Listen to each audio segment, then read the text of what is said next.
नाज़िन शहदाद कोट में हिक ॾींहं जी बरसात खां पोइ शहर जा मुकमल मोहल्ला घिटियूं मेन रोड ऐं रस्ता पाणी हेठि अची विया। नबी बख्श बलोच खारानी मोहल्ला सिंगल सेक्शन मोहल्ला ईदगाह रोड ऐं मेन कोटो मोटो चौक म्यूनिसिपल कमेटी ऐं पब्लिक हेल्थ इंतजामिया जी नाअहली करे तलाउ जो ॾेक ॾेई रहिया आहिनि। उन हवाले सां पेश आहे शहदाद कोट मां धरती टीवी न्यूज़ जे रिपोर्टर सदाम सोलंकी जी हीअ रिपोर्ट। जी बिल्कुल, इन वक्त असी शहदाद कोट के सिंगल सेक्शन मोहल्ला में मौजूद आयूँ, जिते असां सां गॾु हितां जा रहवासी पिण मौजूद आहिनि। शहदाद कोट में चौमासी बरसातुनि खां पोइ मामूली बरसात जे करे शहदाद कोट शहर सॼो बुॾी वियो आहे।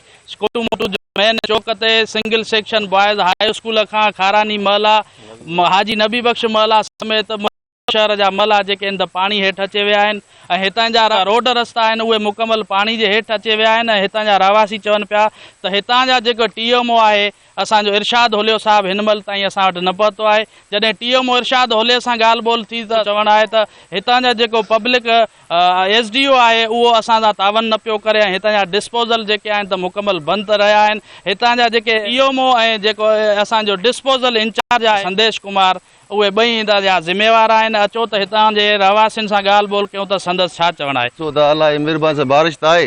हे पहिरियों मेन मसइलो आहे नाली जो, नालो वॾो उहो पाणी अचे थो कवरेज वापसि रिवर्स थो करे।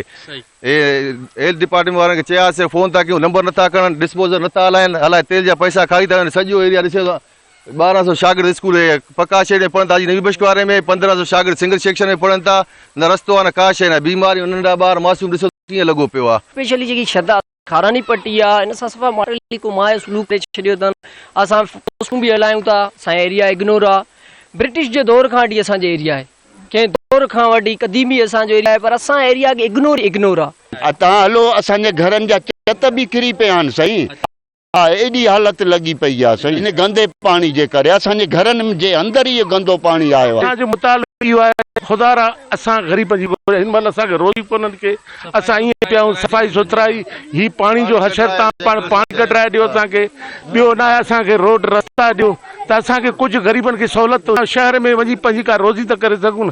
तव्हां शहदाद जे रहवासियुनि ख़ासि करे खारानी महला जे माण्हुनि जूं ॻाल्हियूं ॿुधियूं। संदसि जो चवणु आहे हिते मुसलसिल बारिशूं पवण खां पोइ असांजा जेके रोड रस्ता इलाइक़ा पाणी हेठि अची विया आहिनि। मस्जिदुनि ताईं नथा वञी सघूं, स्कूलनि में ॿार वञी नथा सघनि। असां घरनि ताईं महदूद थी विया आहियूं। पब्लिक हेल्थ ऐं म्यूनिसिपल कमेटी हिन महिल ताईं ज़ाहिर न आहे, करप्शन करे डिस्पोज़ल बंदि करे छॾिया आहिनि ऐं हितां जा माण्हू आहिनि उहे घरनि खां निकिरी नथा सघनि। असां घरनि ताईं महदूद आहियूं। MPA शहदाद कोट ऐं वस वारनि खां मुतालबो था कयूं त असांजा जेके जाइज़ मसइला आहिनि उहे हल करे ॾिना वञनि। कैमरामैन रेहान मंगणार सां गॾु सदाम हुसैन सोलंकी, धरती TV न्यूज़, शहदाद कोट।